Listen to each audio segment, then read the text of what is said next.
자, 안녕하세요. 안녕하세요. 자, 보건영사 담당하고 있는 김영입니다. 우리 출발점에 앞서서 주의점 두 가지만 제가 말씀을 드릴까 합니다. 자, 첫 번째, 잘 먹어라.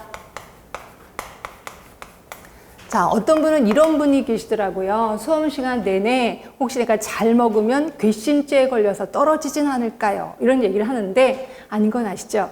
잘 먹어야 체력이 뒷받침이 될 거고, 자, 공부하다가 이런 일이 있을 거예요. 딱 보다가 너무 피곤해. 눈도 피곤하고 머리도 아프고, 아이, 설마 요 문제 나오겠어? 이렇게 많은 게, 에이, 하지 말자. 포기를 한단 말이에요.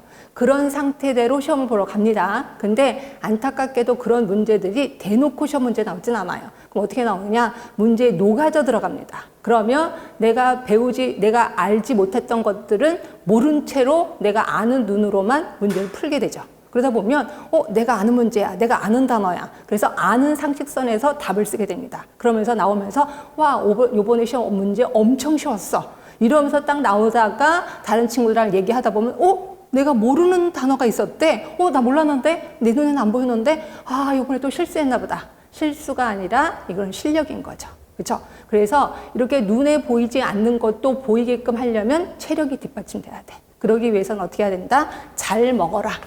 그렇죠? 그래서 조금 얄밉다 싶을 정도로 고기도 찾아 드시고 하여튼 맛있는 거 많이 드시면 됩니다. 자, 두 번째, 암기에 생활화. 자, 지금도 잊을 수 없는 한 분이 계세요. 그분이 저한테 한 2년을 배웠습니다. 그래서 제가 이제 2년 뒤에 시험을 앞두고, 한 2개월 정도 앞뒀나요? 그래서 제가 이제, 요번에 좀 자신 있으세요? 라고 얘기를 했더니, 네, 자신 있습니다. 이제부터 암기만 하면 됩니다. 이렇게 얘기를 하시더라고요. 말도 안 되는 거지. 그쵸? 암기는 뒤에 하는 게 아니라 수시로 하셔야 돼. 그래서 차를 타고 다니면서, 전철을 타고 다니면서, 하다못해 화장실에 가서도, 세수하면서도 계속해서 암기를 반복을 하셔야 된다. 그래서 저는 암기 생활화를 주장하고 있는데, 이거는 수업 시간에도 이루어집니다. 그래서 제가 수업 시간에 갑자기 뜬금없이 옛날 문제를 물어보기도 해요. 그러면 여러분들은 계속해서 그냥 툭툭 찌르면 나올 수 있게끔 암기를 좀 해주셔야 되는 거고요. 자, 그리고 이런 것들을 제가 그래서 보통 우리가 4강을 합니다. 그중에 마지막 강의 20분을 파이널 테스트로 할애를 할 거예요. 그래서 여러분들은 책을 모두 다 덮고 그동안 배웠던 거를 이제 제가 칠판에다 쭉 물어볼 거고 여러분들은 대답을 해주셔야 된다 하시면 되고, 그래서 파이널 테스트로 20분을 좀 정리를 할 겁니다. 그리고 나서 일주일 뒤에 여러분들이 오시면 쪽지 시험이 기다리고 있을 거예요. 그럼 쪽지 시험은 대부분의 쪽지 시험 문제들은 기출 문제로 이루어져 있습니다. 그러니까 여러분들은 기출 문제를 말 그대로 머릿속에 암기를 하는 게 좋아요. 그래서 이 부분은 이렇게 기출 문제가 나왔구나. 그럼 유사한 기출 문제가 또 나올 수도 있겠네. 그리고 이 부분은 기출 문제가 안 나왔네. 그럼 이 부분은 출제가 될 수도 있겠구나라고 이걸 완벽하게 분석을 하셔야 된다. 예, 그러기 위해서 필요한 건 뭐다? 암기의 생활화. 자, 저는 결국 두 가지만 지금 제시하고 있습니다. 잘 먹어라, 암기의 생활화. 요것만 제가 제시를 하고 있으니까 잘 따라오시면 될 것 같긴 해요. 자, 그러면 제가 이제 시간이 날 때마다 시험을 좀 보러 갑니다. 그래서 시험을 봐서 그 다음에 옛날 거는 문제를 좀 가져오진 않았고 2020년, 2021년도에 이제 제가 몇 군데 시험 본 거를 좀 정리를 했어요. 그랬더니 이런 식의 문제가 좀 나왔습니다. 그래서 요거를 얘기하도록 하겠습니다. 자, 잠깐만요.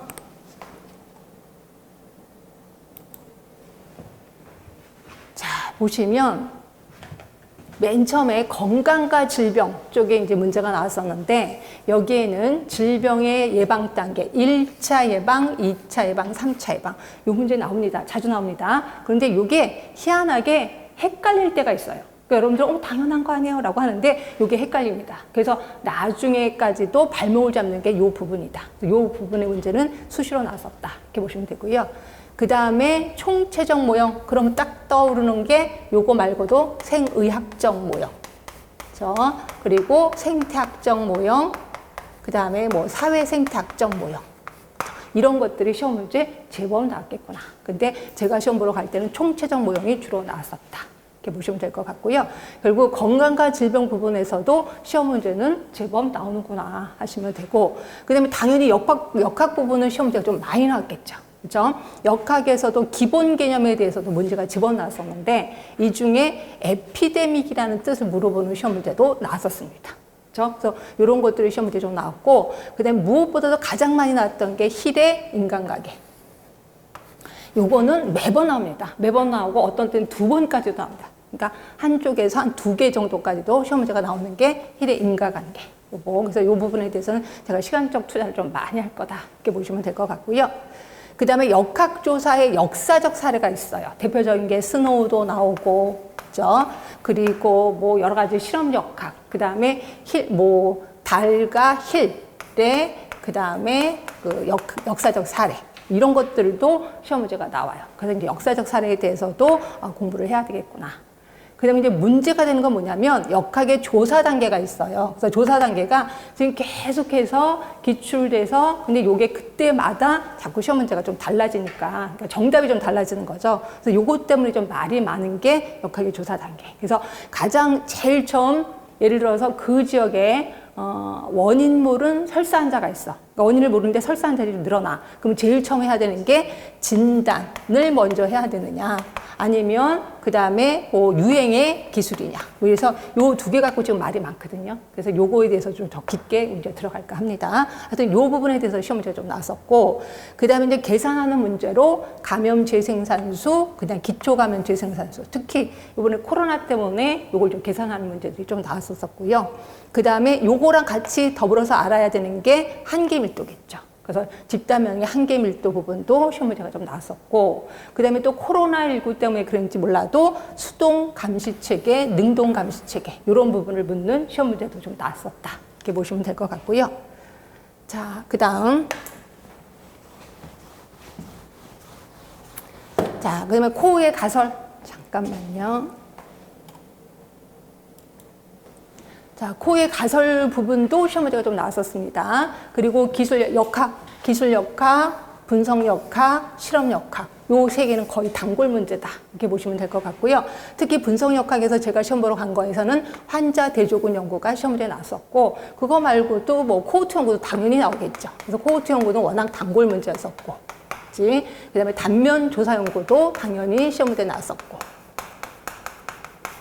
그 다음에 이제 은근히 실험역과 임상연구가 시험 문제 좀 자주 나옵니다. 이것도. 그래서 이 부분 같은 경우에는 아무래도 그 의사들이 주로 하는 것들이 그 임상연구 쪽이거든요. 그러다 보니까 이 부분도 시험 문제가 좀 나오는구나 생각하시면 될 것 같고, 근데 이제 기타 연구로는 생태학적 연구. 얘가 좀 은근히 시험 문제 좀 자주 나오더라고요. 그리고 환자 코호트 연구, 교차 설계, 패널 연구. 얘네들만큼 많이 나옵니다. 그러니까 얘네들은 개념에 대해서 정확하게 공부를 좀 하시는 게 좋고요. 지금 요거를 얘기하면서 조금 낯선데라고 하는 거는 내가 그 부분이 시험 문제 좀 공부를 좀 덜 했구나 이렇게 생각하시면 될 것 같고, 그 다음에 나오는 게 이제 바이어스 등이 좀 나올 겁니다. 그래서 제가 시험 보러 간 거에는 생태학적 오류 바이어스를 이제 묻는 시험 문제가 나왔고, 그거 말고도 바이어스에 대해서 은근히 헷갈려요. 요것들이 이제 매번 나오는 건 아니야. 근데 자주 나오는 편이다. 이렇게 보시면 돼. 그러니까 요 부분에 대해서는 확실히 개념 공부를 해야 되겠다. 라는 생각을 좀 두시면 될 것 같고, 그 다음에 계산하는 문제, 요거 자주 나옵니다. 발생률 구하는 거, 평균 발생률 구하는 거, 그리고 유병률 구하는 거, 치명률, 그 다음에 비교 위험도, 기여 위험 분율, 그리고 지역사회 기여 위험도. 요게 은근히 좀 나오더라고요. 그래서 다른 것들은 워낙 우리 상식화 됐는데 지역사회 기여 위험들을 또 공부 안 하시는 분들이 있어. 그러실까봐 그런지 요게 조금 나오기도 하더라고요. 그래서 제가 시험 보러 갈 때는 요게 시험지에 좀 나왔었고, 그 다음에 비의 종류, 그 다음에 분율, 요런 것들이 좀 나옵니다. 그래서 계산하는 부분에 대해서는 당연히 틀리시면 안 돼. 대부분 다 맞는다. 이렇게 보시면 될 것 같고, 자, 그 다음 이제 감염성 질환으로 들어가서는 자, 요게 나옵니다. 질병 발생 모형, 그래서 수레바퀴 모형, 그 다음에 지렛대 모형, 원인막 모형. 요 3개 중에 돌아가면서 시험 문제가 나와요. 그래서 한 해는 수레바퀴, 그 다음에는 지렛대, 그 다음에는 원인막. 이런 식으로 돌아가면서 꼭 나오니까 좀 신경 써주시면 되고, 그 다음에 숙주의 감수성을 감소시키는 방법을 물어보는 시험 문제가 제가 이제 시험 보러 갈 때는 요게 나왔었고요. 그 다음에 6가지 고리 중에서 제가 이제 본 거는 감염력을 묻는 게 있고 병원성을 묻는. 결국 앞에 부분에 병원체를 묻는 그 시험 문제가 좀 나왔었다. 보시면 되고, 그 다음에 6가지 고리에 대해서도 은근히 돌아가면서 좀 시험 문제가 좀 나옵니다. 그 다음에 잠복기의 개념을 묻는 시험 문제가 또 있었었고요. 그 다음에 이러한 6가지 고리에 대해서 어떻게 관리를 할 건데, 감염병 관리의 3대 원칙, 얘도 은근히 많이 나옵니다. 그래서 3대 원칙에 대해서 정확하게 개념 공부를 좀 하시는 게 좋고요. 그 다음에 당연히 단골 문제, 수동면역, 능동면역. 이 부분에 대해서 틀리시면 절대로 안 돼. 이 부분을 틀리면 정말 말도 안 되는 겁니다. 이건 기본으로 맞아라 라고 해서 시험 문제가 나오는 게 이 부분. 자, 그리고 법정감염병 1급, 3급 돌아가면서 묻는 거 나옵니다. 이거 말고도 뭐 4급, 5급 뭐 다 당연히 나오겠죠. 근데 지금 법정감염병이 개정된 지 얼마 안 돼서 지금 올해까지는 1, 2, 3급이 단골이었다가 이제 내년부터는 조금 더 많이 나올 거다. 다른 부분도. 그러니까 당연히 공부를 좀 하셔야 되고, 그 다음에 뜬금없이 질병에 대해서 좀 질문이 좀 많이 들어왔는데, 그 중에서 제가 본 거는 A형 간염에 대해서 묻는 시험 문제가 좀 있었습니다. 그래서 질병에 대해서 그냥 단독으로 물어보는 질문도 꽤나 있다. 이렇게 보시면 될 것 같고. 자, 그 다음에 이제 만성태행성 질환으로는 이 희한하게 만성질환의 특성에 대해서 묻는 질문이 좀 많아요. 만성질환의 특성, 특히 역학적 특성을 묻는 질문들이 종종 있더라고요. 그래서 그리고 만성질환에 대해서는 종류가 꽤나 많이 나와요. 당뇨병에 대해서 물어보는 질문이 있었고, 그 다음에 심혈관 질환 이런 것들. 그러니까 대부분 아까 말한 감염병보다는 만성질환의 뭐 이거 말고도 이제 암에 대해서도 물어볼 수도 있겠고, 그 다음에 고혈압에 대해서도 물어볼 수 있겠구나 이렇게 보시면 되고요. 그래서 만성질환에 대해서는 질병 자체의 특성에 대해서 좀 공부를 하시는 것도 괜찮습니다. 그 다음에 이제 선별검사. 그래서 선별검사는 이러한 만성질환을 조기에 발견하기 위해서 필요한 게 선별검사잖아요. 그런 이러한 선별검사의 성공 요인, 이런 것들을 물어보는 것도 있고요. 그리고 이러한 선별검사를 집단에게 적용한 거를 집단검진이라고 하거든요. 이런 집단검진 도구의 평가, 신뢰도, 민감도, 특이도, 양성예측도, 교차비, 오주비, 짝지은 교차비까지. 그래서 이것들은 다 계산하라고 나오는 겁니다. 이런 것들은 틀리면 절대로 안 되는 거고, 이 중에서 짝지은 교차비는 잘 모르겠는데요. 큰일 나는 거죠. 이런 것들 다 공부를 해야 된다. 그래서 딱 보고 뜻을 알 수 있게끔 해주시면 될 것 같고요. 우리 다 접근해 들어갈 겁니다. 걱정 안 하셔도 되고. 그 다음에 이제 단골 문제가 이러한 진단 기준치를 상향 조정했을 때 민감도가 감소되고 특이도가 증가되고, 또 어떤, 그러니까 진단 기준치요. 그러니까 예를 들어서 당뇨 기준치를 예전에 140이었던 거를 126으로 했을 때 얘네들은 어떻게 되느냐, 민감도는 어떻게 되느냐, 특이도는 어떻게 되느냐, 이런 문제들이 좀 나왔고, 유병률이 증가됐을 때 또 얘네들은 어떻게 되느냐, 이런 것들도 물어보고 있습니다. 그게 뭐냐면 그 다음 문제죠. 공무원을 대상으로 검사한 당뇨병 키트를 노인에게 검사를 했어. 그러면 어때? 노인에게 하면은 당뇨병이 좀 많겠죠. 결국 유병률이 증가되는 거란 말이야. 그럴 때는 양선 예측도가 증가된다라는 게 답이었었죠. 그러니까 이런 식의 문제가 점점 나온단 말이에요. 그러니까 단순히 이렇게 계산하는 문제보다는 이걸 조금 더 이렇게 응용할 수 있는 문제들이 좀 많이 나온다. 이렇게 보시면 되고요. 그다음에 이제 ROC 곡선을 읽는 거. 너 제대로 잘 읽고 있어? 이런 것들을 물어보는 질문도 좀 나왔었습니다. 자, 그 다음에 통계 쪽에서는 또 시험 문제가 좀 은근히 좀 나오더라고요. 그래서 통계 부분도 우리는 좀 공부를 하셔야 되는데, 특히 지역사회 건강조사 방법, 이런 것들을 좀 묻는 게 있고, 그 다음에 아무래도 병원 자료를 좀 많이 활용을 하잖아요, 역학에서는. 그래서 병원 자료의 특성을 묻는 게 있었고, 요새는 인터넷 조사도 많이 해서 그런지 인터넷 조사를 묻는 시험 문제도 좀 나왔었고요. 그 다음에 이제 표준화, 특히 표준화에서는 직접법이 있고 간접법도 있었는데, 제가 본 문제에서는 직접법을 묻는 시험 문제가 좀 나왔었습니다. 그래서 그래도 쉽게 나온 겁니다. 간접법보다 직접법이 훨씬 더 쉽거든요. 그리고 표본 추출 방법에 대해서 물어보는 것도 있었었고, 그 다음에 상병 자료, 그래서 이제 영아 사망률, 이거 말고도 뭐 모성 사망률 되게 많은데, 제가 본 거에는 영아 사망률을 물어보는 그런 거. 이거 말고도 가장 중요한 건 뭐 알파 인덱스, 이런 것들도 굉장히 많이 물어봤겠구나라고 보시면 될 것 같아요. 그래서 대부분 제가 본 시험 문제는, 그러니까 전체적인 보건용사 시험은 조금 쉬웠다. 그런데 은근 시험 보고 나면 꼭 카톡으로 서로 이렇게 주고받는데, 그분들이 꼭 그래요. 되게 쉬웠는데, 은근히 어렵네요. 이렇게 얘기를 해요. 그러니까 이런 식으로 해서 조금 더 깊게 들어간다라고 보시면 돼요. 그래서 당연하죠. 우리 연구사 문제는 당연히 조금씩 어려워야 된다라고 보시면 되고, 그래서 공부하는 방법을 조금 더 깊게 들어가야 된다라고 생각하시면 될 것 같고, 자, 이러다 보니까, 제가 이제 지금까지 한 거는 역학에 대해서 기출문제를 한번 본 거고요. 그 다음에 저는 공중보건까지 같이 좀 갖고 왔습니다. 공중보건까지 같이.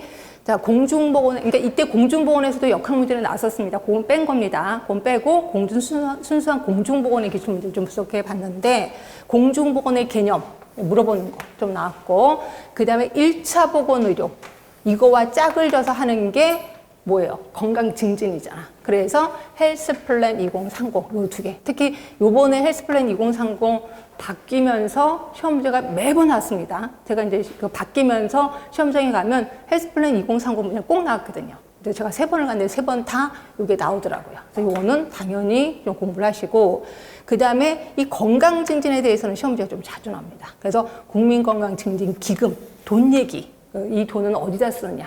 요거에 대해서도 시험 문제 좀 나섰고, 그 다음에 건강증진 국제회의, 굉장히 그 국제회의가 몇 차 회의가 쫙 있거든요. 나중에 배우실 건데 요 부분도 시험 문제 좀 나왔었고요. 그 다음에 국가 간 보건 수준 비교 3대 지표가 있습니다. 이거는 그냥 구구단 외우듯이 외우셔야 돼. 이거에 대해서도 저는 모르는데요 라고 하면 큰일 나는 겁니다. 한번 볼까요? 3대 지표. 하나가 뭐 있었어요? 사망률. 또 하나가 비례 사망 지수. 또 하나 평균 수명 여명, 평균 수명, 요 3개입니다. 그래서 이런 것들은 딱 찍으면 바로 답이 튀어나올 수 있게끔 요 3개 좀 기억을 해두시면 돼요. 이런 것들을 묻는 시험 문제도 나와요. 이런 것들은 그냥 아싸 이거 너무 편한 쉬운 거구나 라고 해서 답을 쓰시는 거죠. 네, 이런 것들이 나왔고, 자, 그 다음에 그거 말고 이제 보건행정 쪽에 문제가 제법 나옵니다. 그래서 우리 공중보건 중에서 보건행정 문제가, 근데 이게 약간 분위기를 타는 것 같아요. 어떤 때는 되게 많이 나오거든요. 근데 어떤 때는 또 보건행정 문제가 한 문제도 안 나오는 경우도 있어요. 그래서 근데 정말 속상한 건 뭐냐면 우리가 보건행정에 대해서 잘 모른다는 거예요. 그래서 저는 또 다행히 우리 쟤는 보건행정 문제가 있기 때문에 보건행정 부분이 있기 때문에 좀 더 깊게 들어갈 겁니다. 그래서 물론 복불복이야. 어떤 데 한 문제는 또 안 나올 수도 있는데 하여튼 많이 나오는 경우도 꽤나 많다. 그래서 보시면 돼요. 그래서 제가 시험 보러 갈 때는 이 부분이 되게 많이 나왔었습니다. 특히 기획과정. 그리고 우선순위 설정하는 거 좀 나왔었고, 그 다음에 국민건강보험 요 부분에 대해서 시험 문제가 좀 나왔었고요. 그 다음에 요거와 대조적으로 공공부조도 시험 문제 좀 나왔었습니다. 그 다음에 아무래도 단골 문제, 지불보상제도. 제가 본 거에는 포괄수까지가 나왔고, 이거 말고도 더 많이 나왔던 거는 행위별 수까지가 좀 많이 나왔을 거예요. 우리나라에서 수행하고 있는 행위별 수까지. 이런 것들이 좀 많이 나왔겠구나. 그 다음에 하는 김에 우리나라에서 하고 있는 거는 행위별 수까지, 포괄수까지, 그리고 또 하나가 상대가치 수까지. 이런 것들은 아직까지 안 나왔습니다. 상대가치 수까지 같은 경우는. 그래서 이런 것들이 시험 문제에 좀 나올 수 있겠구나 하시면 될 것 같고요. 그 다음에 조직의 유형으로는 매트릭스 조직 워낙 유명하거든요. 그래서 이 매트릭스 조직이 시험 문제 한번 나왔었고, 그 다음에 예산에 대해서 나왔는데 전통적 예산의 원칙이 있고 또 하나가 현대적 예산의 원칙이 있거든요. 그래서 대부분 보면은 현대적 예산의 원칙이 시험 문제 나오지 않을까라고 생각했는데 뜬금없이 전통적 예산의 원칙이 나왔었습니다. 그 중에 이 이유 중에 하나가 보통 보건행정에서도 현대적 예산보다는 전통적 예산의 원칙이 시험 문제 좀 많이 나오거든요. 이러다 보니까 보건행정에 대해서는 보건행정에 관련된 교수님들이 문제를 내시는 게 아닐까라는 생각도 들긴 했었습니다. 하여튼 이런 것들이 보건행정 부분에서 좀 나왔고, 자, 그 다음에 환경보건, 그 다음으로 많이 나왔던 게 이제 환경보건 쪽이었었는데요. 환경보건의 온실가스, 불쾌지수, 또 엘니뇨 현상, 결국 지구온난화랑 관련된 것들이 좀 많이 나왔었습니다. 지구온난화랑 관련된 것들이 나왔고, 그 다음에 또 하나가, 이거는 우리 역학에서도 좀 나왔었는데, 건강 위해성 평가하는 방법, 그 다음에 완속여가, 급속여가, 요 2개를 비교하는 문제들이 시험 문제에 좀 나왔었다. 결국 환경에 대해서도 시험 문제가 그렇게 무시하지는 못하겠구나. 얘도 좀 공부를 해야 되겠다. 이런 생각을 좀 하시면 될 것 같고요. 자, 그 다음에 기타 영역은 좀 묶어놨습니다. 자, 기타 영역으로는, 잠깐만. 자, 기타 영역에는 모자보건 쪽에 이제 그 계산하는 거, 정의 부분, 합계 출산율 요 부분이 나왔고요. 정신보건 같은 경우가 얘가 정말 가끔가다 나와요. 한 3년? 한 4년? 잊어버릴 만한 나왔는데, 요번에 이제 정신병의 종류에 대해서 물어보는 시험 문제가 나왔었고, 그 다음에 이제 인구보건 쪽의 문제가 얘는 한 2개 정도 나오고, 항상 보면 2개 정도 나오더라고요. 그래서 부양비라든지 초고령사의 정의 부분이 좀 시험 문제 나왔었을 거예요. 그래서 이제 학교보건보건교육에서는 자, 요거 신종 감염병 유행을 할 때 효과적인 교육 방법. 그래서 말 그대로 이거는 매체죠. 매체를 이용해야 되겠죠. TV, 라디오 이런 것들을 이용하면 좀 괜찮겠구나. 그래서 이것도 역시 코로나랑 연계해서 시험 문제가 나왔었구나. 이렇게 보시면 될 것 같고, 그 다음에 식품 영양 쪽은 얘도 좀 주기를 타긴 하는데 제가 보는 거는 딱 한 문제 나왔습니다. 유해 감미료. 그래서 워낙 이쪽 부분에서는 유해, 구구단 외우듯이 외울 만한 곳이 유해 감미료였거든요. 요거를 묻는 시험 문제가 나왔었고, 그 다음에 산업보건에서도 또 은근히 나오더라고요. 한 2문제 정도 나옵니다. 그래서 보시면 특수검진의 목적, 그 다음에 직업별, 직업병. 그래서 직업병의 종류에 대해서도 이렇게 시험 문제가 나왔구나라고 보시면 돼요. 그래서 보시면 역학도 그렇고 공중보건도 그렇게 어렵진 않는다. 근데 이걸 어설프게 공부하면은 아까 얘기한 것처럼 눈에 보이지 않게 된다라고 얘기를 한 겁니다. 자, 그래서 혹시 공부하시다가 여러분들이 잘 모르는 부분이 있으면 물론 개인적으로 만나서 질문을 하는 것도 좋긴 하는데 여러분들 보시면 이렇게 얼굴을 대면해서 질문을 하면 제가 뭐라고 이거 아시죠? 라고 하면 분명히 눈은 모르는 것 같아. 그런데도 불구하고 아, 예, 알아요. 그래서 그냥 가더라고요. 그래서 혹시 허심탄회 질문을 하기 위해서는 카페를 좀 이용하시라는 거. 그래서 진통카페 보건연구사 부분에 가시면 거기에 딱 올라가면 저한테 이렇게 뗄렁하고 이렇게 연락이 오거든요. 그렇죠? 그래서 그러면 제가 바로 뭐 새벽이든 밤이든 답변을 잘 들어 좀 노력을 하겠습니다. 이렇게 해서 우리 같이 한 배를 탄 사람으로서 서로 주고 받으면서, 그러니까 제가 여러분을 자극하기도 하고 여러분이 저를 자극하기도 하고 이런 식으로 저는 접근에 들어가도록 하겠습니다. 자, 그러면 지금부터 본격적으로 수업 들어가겠습니다. 자, 우리 맨 처음에 건강과 질병에 대해서 들어가겠습니다. 자, 건강에 대해서는 정의 부분이 좀 신경이 쓰이는데 이 중에서 제일 처음 WHO가 제시한 건강의 정의가 있을 거예요. 그다음에 두 번째는 여러 학자들이 제시한 건강의 정의가 있을 거예요. 그래서 이 학자들이 제시한 건강의 정의는 많이 외워봤자 한 문제 맞는 거야. 근데 그 한 문제 포기하기 좀 억울하잖아. 그래서 이거는 외우실 수밖에 없다. 여러 가지 학자들이 이런 말을 했구나, 이런 말을 했구나. 그래서 이런 것들 좀 외우시면 좋고요. 그 다음이 건강 모형이 나옵니다. 건강 모형. 그래서 아까 얘기한 것처럼 생의학적 모형, 생태학적 모형 뭐 이런 것들에 대해서 훑어볼 거고요. 그 다음이 건강 개념의 변천에 대해서 한번 얘기를 할 겁니다. 그래서 건강 개념의 변천이 뭐 예전에는 생리학적이었다가 지금 예전에는 병리학적이었다가 지금은 뭐 어떻게 바뀌었다 뭐 이런 것들이 나올 거거든요. 이렇게 건강 개념의 변천에 대해서 한번 훑어볼 겁니다. 자, 그리고 질병에 대해서는 질병의 그 원인 역사가 있을 거예요. 질병이 역사적으로 어떻게 변천됐느냐. 그러니까 지금은 뭐 병원체라는 게 있어서 질병에 걸리는 거지만 예전에는 병원체를 발견하지 못했었을 때는 뭐 귀신이 쓰인 거야. 뭐 이렇게도 얘기했었잖아요. 이렇게 질병의 역사적인 흐름에 대해서 한번 훑어볼 거고요. 그 다음에 두 번째는 당연히 리벨, 클락. 우리 워낙 유명한 리벨 클락이 있을 겁니다. 리벨 클락이 제시한 요거는 당연히 구구단 외우듯이 외워야 될 것 같고요. 그 다음에 세 번째가 그 프리든이라고 해서 프리든의 건강 영양 피라미드가 있어요. 요게 시험 문제 요새는 계속 나오더라고요. 그래서 요거에 대해서도 완벽히 머릿속에 좀 기억을 하시면 되고, 그 다음에 또 하실 게 뭐냐면 이렇게 질병에 영향을 주는 7가지 요소들이 있어요.